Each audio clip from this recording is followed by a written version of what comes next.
Same time Aadhav ஒரிஜினா நேத்து பேசுறப்போ ஒரு விஷயத்த குறிப்பிடுறாரு. மொத்த இண்டஸ்ட்ரி, சினிமா இண்டஸ்ட்ரியுமே ஒரு குடும்பத்து கையில மாட்டியிருக்கு அப்படின்னு. ஒவ்வொரு படம் வெளியாகுறப்பயும் அவங்களோட தலையீடு இருக்கு அப்படின்ற மாரி பேசுறாரு. சினிமாவ நன்கு கூர்ந்து கவனிக்கிற ஒருவர் நீங்க. இந்த ஒரு ஸ்டேட்மெண்ட்ட நீங்க எப்படி சார் பார்க்குறீங்க? இல்ல அது வந்து முழுமையான ஒரு உண்மையான ஸ்டேட்மெண்ட்டா பார்க்க முடியாது. அதே நேரம் அது வந்து ஒரு அபத்தமான, ஒரு பொய்யான குற்றச்சாட்டு அப்படின்னு நம்ம நிராகரிக்கவும் முடியாது. அதில் பாதி அளவு உண்மை இருக்கு. அத வந்து நம்ம ஒத்துக்கிட்டு தான் ஆகணும். நான் ஏன் அப்படி சொல்றேன்னா, திமுக ஆட்சிக்கு வருவதற்கு முன்பு கடந்த 10 ஆண்டுகளில் இங்க திரைப்பட விநியோகத்தில் என்ன நடந்தது அப்படின்னா, ஒரு 7, 8 விநியோகஸ்தர்கள், அதாவது ஒரு பெரிய விநியோகஸ்தர்கள். இவங்க பார்த்தீங்கன்னா ஒவ்வொரு ஏரியாவுலயும் ஒரு குறுநில மன்னர்கள் மாரி இருப்பாங்க. என்ன காரணம்னா, அந்த ஏரியாவுல இருக்கிற பல தியேட்டர்களை ஏதோ ஒரு வகையில அவங்க கட்டுப்பாட்டுல வச்சிருப்பாங்க. ஒண்ணு அவங்க தியேட்டரா இருக்கும், அல்லது லீஸுக்கு எடுத்திருப்பாங்க, அல்லது அந்த ஓனர்களுக்கு பார்த்தீங்கன்னா நிதியுதவி பண்ணி அந்த தியேட்டர்களை இவங்க கண்ட்ரோல்ல வச்சிருப்பாங்க. அப்ப என்ன ஆகும் அப்படின்னா, ஒரு தயாரிப்பாளர் தன்னுடைய படத்தை ரிலீஸ் பண்ணணும்னு வந்தா, இந்த 7, 8 பேரிடம் மட்டும் தான் நீங்க படத்தையே கொடுக்க முடியும். ஓகே. இப்ப சிட்டினா இவரு, செங்கல்பட்டுனா அவரு, மதுரைனா இவருன்ட்டு ஆளுக்கு ஒரு குறுநில ஒவ்வொரு இதுக்கு குறுநில மன்னர்கள் மாதிரி இருப்பாங்க. அவங்க கிட்ட தான் நீங்க படத்தை கொடுத்தே ஆகணும். அவர்களிடம் கொடுக்காமல் இல்ல வேணாம் நானே ரிலீஸ் பண்றேன் அல்லது வேறொருத்தர் மூலம் ரிலீஸ் பண்றேன் அப்படின்னா, ஒவ்வொரு ஏரியாவிலையும் பெரும்பான்மையான தியேட்டர் இவங்க கையில இருக்கிறதுனால அந்த வசூல் சென்டராக இருக்கிற அந்த தியேட்டர்ல இவங்க படத்தை போட முடியாது. நீங்க மொக்க தியேட்டர்ல தான் படத்தை ரிலீஸ் பண்ணணும், அதனால இவர்களுக்கு நஷ்டம் வந்துடும். அப்ப நம்ம படம் கலெக்ட் பண்ணணும் அப்படின்னா இவங்க கிட்ட போய் தான் ஆகணும் அப்படின்னு ஒரு நிர்பந்தம் ஆயிடும். அப்படி போய் இவர்கள்ட்ட படத்தை கொடுக்கும்போது என்ன ஆகும் அப்படின்னா, படம் ஓடினாலும் சரியான கணக்கு வராது. அதுக்கடுத்து அவர்கள் சொல்கிற கணக்கின்படி அந்த தயாரிப்பாளருக்கு சேர வேண்டிய ஷேரும் பார்த்தீங்கன்னா உடனே கொடுக்க மாட்டாங்க. 6 மாசம் 1 வருஷம் இப்படியெல்லாம் இழுத்தடிப்பாங்க. இது வந்து கடந்த 10 ஆண்டுகளில் நடந்துகிட்டே இருந்தது. இதனால் பல தயாரிப்பாளர்கள் சினிமாவே வேணான்னு தெரிச்சு ஓடுனதெல்லாம் நடந்தது. இந்த சூழ்நிலையில தான் திமுக ஆட்சிக்கு வருது. ரெட் ஜெயண்ட் நிறுவனம் மீண்டும் பார்த்தீங்கன்னா அந்த பட விநியோகத்தில் இறங்குறாங்க. அப்ப என்னாச்சுன்னா, பல தயாரிப்பாளர்கள் இவர்களே வலிய போய் ரெட் ஜெயண்ட் கிட்ட படத்தை கொடுத்தாங்க. சார் நீங்க ரிலீஸ் பண்ணுங்க அப்படின்னு. ஆனா ரெட் ஜெயண்ட் ஒரு பாலிசி என்ன பண்ணுவாங்கன்னா, நீ எத்தனை கோடியில் அந்த படத்தை எடுத்திருந்தாலும் அதுக்காக காசை கொடுத்து அந்த படத்தை வாங்க மாட்டாங்க. ஃப்ரீ டிஸ்ட்ரிபியூஷன் ஒரு டேர்ம் இருக்கு. உங்க படத்தை வந்து என்கிட்ட கொடுங்க, நான் தியேட்டர் எடுத்து ரிலீஸ் பண்றேன், என்ன லாபம் வருதோ அதில் 10% நான் கமிஷன் எடுத்துட்டு பாக்கியை உங்கள்கிட்டயே கொடுத்துருவேன். இதான் அந்த ஃப்ரீ டிஸ்ட்ரிபியூஷனுடைய டேர்ம்ஸ். அந்த மாதிரி எல்லாருமே இப்போ ரெட் ஜெயண்ட் கிட்ட போய் படத்தை கொடுக்க ஆரம்பிச்சிட்டாங்க. அதுக்கு 2 காரணம். இப்போ ரெட் ஜெயண்ட் அப்படின்னா நம்ம படம் வந்து பல தியேட்டர்ல ரிலீஸ் ஆகிடும், அவங்க தியேட்டர் எடுத்து வச்சிருவாங்க. இன்னொரு பக்கம் அந்த காசு வந்து 10வது நாளே உங்க கைக்கு வந்துடும். ஏற்கனவே பார்த்தீங்கன்னா வருஷ கணக்காயும் உங்களுக்கு காசே வராது. இங்க வந்து கணக்கு கரெக்டா இருக்கும் எல்லாத்துக்கும் மேல. அந்த டிரான்ஸ்பரண்டான அந்த அக்கௌண்ட் இருக்குல்ல, அதுவும் வந்து தயாரிப்பாளர்களுக்கு ஒரு பெரிய நன்மையா பெரிய வரமாக இருந்தது. அதனால பல தயாரிப்பாளர்கள் ரெட் ஜெயண்ட் நோக்கி போனாங்க. இதெல்லாம் ஆரம்பத்துல தான்.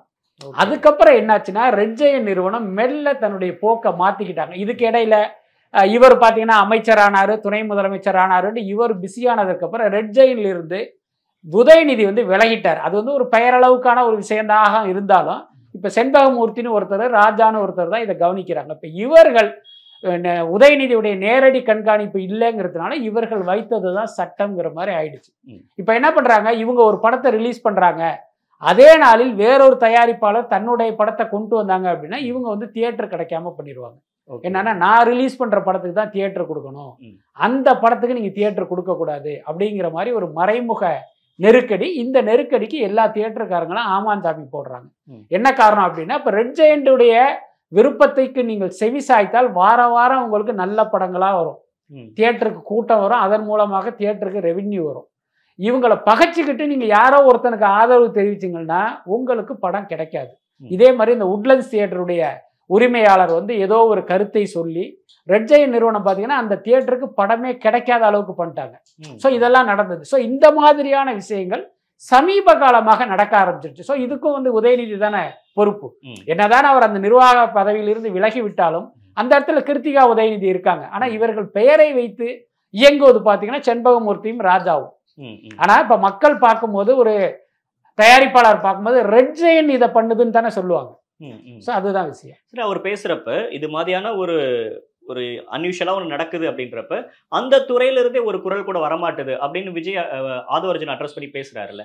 இது நம்ம கவனிக்கணும்ல. அப்ப ஏன் ஒரு ஒரு இடத்துல கரப்ஷன் நடக்குது அப்படின்னா அங்க துறையில இருக்கவங்கள ஏன் பேச மாட்டேன்றாங்க? அதாவது சினிமா துறையினர் வந்து பாத்தீங்கன்னா உலகின் ஆகச் சிறந்த அடிமைகள். இந்த வார்த்தையை நான் இன்னொரு தடவை கூட சொல்ல தயாரா இருக்கேன். என்னன்னா இவர்கள் எல்லா காலத்திலும் ஆளுங்கட்சியின் அடிமைகளாவே இருந்து பழக்கப்பட்டவர்கள் தான் இந்த தயாரிப்பாளர்கள். யார் ஆட்சி வந்தாலுமா? ஆமாம், அதுல எந்த மாற்றமும் இல்லை. நீங்க பாருங்க, ஒரு கட்சி ஆட்சிக்கு வந்ததுன்னா முதல்ல போய் நிக்கிறது சினிமாக்காரங்க தான். போய் பொக்கேயும் சால்வையும் கொடுத்து முதல் கோரிக்கை உங்களுக்கு பாராட்டு விழா நடத்தணும்னு போய் நிற்பாங்க. ஜெயலலிதா வந்தாலும் சரி, கருணாநிதி வந்தாலும் சரி, ஸ்டாலின் வந்தாலும் சரி, உதயநிதி வந்தாலும் சரி, முதல்ல போறது சினிமாக்காரங்க தான். நான் என்ன கேட்கிறேன், இப்பதான் அவங்க ஆட்சிக்கு வந்து 2 நாள் தான் ஆகுது பதவி ஏற்று, அதுக்குள்ள அவங்களுக்கு எதுக்கு பாராட்டு விழா? இது வந்து ஒரு அடிப்படையான கேள்வி. அந்த அறிவு கூட இல்லாமல் அங்க போய் நிற்பாங்க. நீங்க தெரியும் உங்களுக்கு, கருணாநிதி ஆட்சியில இருக்கும்போது பாசத்தலைவனுக்கு பாராட்டு விழா நடத்தினாங்க. ஜெயலலிதா ஆட்சியில இருக்கும்போது சமூக நீதி காத்த வீராங்கனைக்கு பாராட்டு விழான்னு நடத்தினாங்க. இந்த மாதிரி ஏதாவது ஒரு பிராண்டை எடுத்துட்டு வந்து, ஒரு நேமை எடுத்துட்டு வந்து அவங்களுக்கு பாராட்டு விழா நடத்தி, இங்க இருக்கிற நடிகைகள் எல்லாம் கூப்பிட்டு ஜிங்கு ஜிங்குன்னு டான்ஸ் ஆட வச்சு ஒரு கலை நிகழ்ச்சியா ரெடி பண்ணி அந்த கட்சியினுடைய தொலைக்காட்சி சேனலுக்கு அதை ஒரு சாப்ட்வேரா கிரியேட் பண்ணி அவர்கள் கோடி கோடியாக சம்பாதிப்பதற்கு வழிவகுப்பாங்க. இதுதான் சினிமாக்காரர்களுடைய குணம். சுருக்கமா சொல்லணும்னா, நீ சொன்னதுக்கும் ஆமா, சொல்ல போறதுக்கும் ஆமாம் போடுறவங்க தான் இவங்க. ஒன்றும் இல்லை, திரையுலகுக்குன்னே இந்த அரசாங்கம் செய்ய வேண்டிய கடமை இன்னும் பாக்கி இருக்கு. என்னன்னா, குறைந்த முதலீட்டில் எடுக்கப்படுகிற படங்களுக்கு ஒரு மானியம் கொடுக்கும் தமிழ்நாடு அரசு. அது அவசியம் இல்லை, ஏன்னா இப்ப அப்படிப்பட்ட படங்கள் வருவதில்லை. ஆனா உங்களுடைய இதுபடி அப்படி ஒரு வழக்கம் நடந்துகிட்டு இருக்கு. கிட்டத்தட்ட 10 வருஷமா அதுக்கு பணமே கொடுக்கல. அது குறித்து இவர்கள் இதுவரைக்கும் கேட்கவே இல்லை. அதே மாதிரி பாத்தீங்கன்னா, இந்த சிறந்த படங்கள் திரைப்பட விருதுகள் இருக்குல்ல, அதுவும் பல வருடங்கள் வந்து கொடுக்கப்படாமல் இருந்தது. அதுக்கும் குறித்து இவங்க கேட்கவே இல்லை. அப்புறம் கலைமாமணி விருது கொடுப்பாங்க, அதுல திரைத்துறையினருக்கு பாத்தீங்கன்னா ஒரு பங்களிப்பு இருக்கும், அதுக்கும் கூட கொடுக்கவே இல்லை. இவர்கள் வாயை திறந்து கேட்கவே இல்லை. அதுக்கப்புறம் தமிழ்நாட்டில் பாத்தீங்கன்னா, நீங்கள் பொது இடங்களில் படப்பிடிப்பு நடத்துவதற்கான கட்டணம்ங்கிறது பயங்கரமா இருக்கு. பாண்டிச்சேரியோட ஒப்பிடும் போது பாத்தீங்கன்னா 20 மடங்கு இங்க அதிகம். அது குறித்து இவங்க கேட்கவே இல்லை. என்னன்னா, நீங்க அவங்க கிட்ட யாசகம் கேட்கல, உங்களுடைய உரிமையை கேட்கறீங்க. அந்த தைரியமும் திராணி கூட அந்த திரையுலகில் இருப்பவர்களுக்கு கிடையாது. அதைத்தான் அவர் வந்து அட்ரஸ் பண்ணியிருக்காரு. அது வந்து ஒரு சரியான கருத்தா தான். சார், இப்ப இது வந்து ஒரு பெரிய நடிகளோட படம் வெளியாகுது, இல்ல பெரிய ப்ரொடக்ஷன் கம்பெனியோட படம் வெளியாகுது அப்படின்னா கூட அந்த இடத்துல கூட ரெட் ஜெயண்டோட ஆதிக்கம் இருக்கு அப்படின்னு பாக்குறீங்க? நிச்சயமாக. பெரிய படங்கள் எடுத்தாலே அந்த படம் பாத்தீங்கன்னா ரெட் ஜெயண்ட் கிட்ட தான் போகும். ரெட் ஜெயண்டை தாண்டி வேற யாருக்கிட்டையுமே போகாது. இப்ப விடாமுயற்சின்னு ஒரு படம் வரப்போகுது. அந்த படத்தை பாத்தீங்கன்னா ரெட் ஜெயண்ட் நிறுவனம் தான் வெளியிடுறாங்க. என்ன காரணம் அப்படின்னா, ஒரு பெரிய பட்ஜெட்டில் படம் எடுக்கும் போது அந்த படத்தை தமிழ்நாட்டில் ஒரு 500, 600, 700 தியேட்டர்ல ரிலீஸ் பண்ணாதான் அந்த பணத்தை வந்து ஒரே நாள்ல 2 நாள்ல அள்ள முடியும்.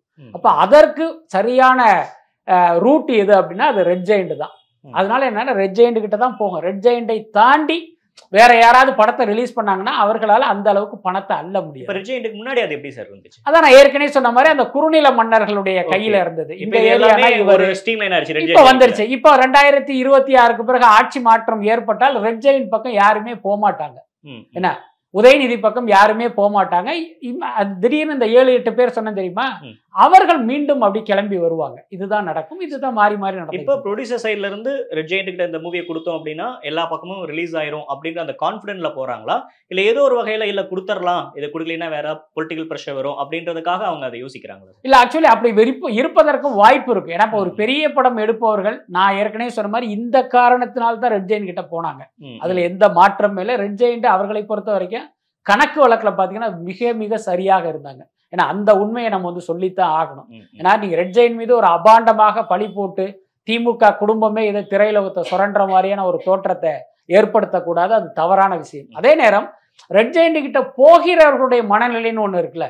ஏன்னா ஒருவேளை நம்ம கொடுக்கல அப்படின்னா இவங்க ஏதாவது டிஸ்டர்ப் பண்ணிடுவாங்களோ, அதனால நம்ம படம் ரிலீஸ் ஆகாம போயிடுமோ அப்படிங்கிற அந்த பயமும் கூட அவர்களுக்கு இருப்பதற்கு வாய்ப்பு இருக்கு. அதை வந்து நம்ம மறுக்க முடியாது. சரி, இறுதியா ஒரு கேள்வி சார். விஜய் அவருடைய சினிமால இருந்து அரசியலுக்கு வரப்ப தொடர்ந்து சொல்லப்பட்டது உதயநிதிக்கு அவருக்கும் ஒரு பிரச்சனை இருந்துகிட்டே இருந்துச்சு சினிமால அப்படின்னு. இது அவருடைய படங்கள், நிறைய படங்கள் ரிலீஸ் ஆகிறப்ப அந்த இஷ்யூ வந்து நம்ம பார்த்தோம். அது இன்னும் கன்னியூ ஆகுதுன்னு பாக்குறீங்களா? அந்த இஷ்யூ மட்டும் கொஞ்சம் அட்ரஸ் பண்ணுங்களேன். ஆக்சுவலி பாத்தீங்கன்னா இது உதயநிதியே சொன்ன விஷயம் தான். அதை வச்சுதான் இந்த விஷயத்த பேச முடியும். ஏன்னா உதயநிதிக்கும் விஜய்க்கும் என்ன மாதிரியான நட்பு இருந்தது, என்ன மாதிரியான முரண்பாடு வந்ததுங்கிறது நமக்கு தெரியாது. அதே நேரம் உதயநிதி சொன்னதை வைத்து சொல்லணும் அப்படின்னா 2 பேருக்குமே பார்த்தீங்கன்னா ஒரு நல்ல நட்பு இருந்தது. ம். ஒரு கட்டத்தில் யாரோ வந்து 2 பக்கமும் மாறி மாறி சொல்லி 2 பேருக்குள்ள ஒரு மிஸ் அண்டர்ஸ்டாண்டிங் வந்துருச்சு. அதுக்கப்புறம் அதை நாங்கள் கிளியர் பண்ணிக்கிட்டோம். அதுக்கப்புறம் நாங்கள் நட்பாக இருக்கிறோம் அப்படின்னு உதயநிதி சொன்னார். அதை நம்ம அப்படி உண்மைன்னு எடுத்துக்கலாம். எல்லாத்துக்கும் மேலே சினிமாவை பொறுத்த வரைக்கும் விஜய் தான் உச்ச நட்சத்திரம். உதயநிதிங்கிற ஒரு எல்கேஜி அப்படிதான் நம்ம எடுத்துக்கணும் சினிமாவை பொறுத்த வரைக்கும். அதுக்கப்புறம் இன்றைக்கு ஒரு அரசியலுக்கு வந்து தனக்கு எதிராகவே கத்தி வீசும் போது இந்த நட்பு அப்படியே இருக்குமா அப்படிங்கிறது ஒரு கேள்விக்குறி தான். அதுக்கு அடுத்து நம்ம வந்து ஆட்சி அதிகாரத்திலிருந்து அகற்றணுங்கிறதையே அவர் தன்னுடைய அரசியலா வச்சிருக்காருக்கும் போது நீங்க அதையெல்லாம் மறந்துட்டு ஒருத்தரோட எப்படி நட்பாக இருக்க முடியும்? அதனால இந்த காலகட்டத்தில் இந்த கசப்புணர்வோடு தான் இவர்களுடைய நட்பு தொடரும் அப்படின்னு தான் நான் நினைக்கிறேன். நிறைய விஷயங்கள் பகிர்ந்துக்கிட்டீங்க. நேரம் கொடுத்தமைக்கு நன்றி. Thank you sir. ரொம்ப நன்றி.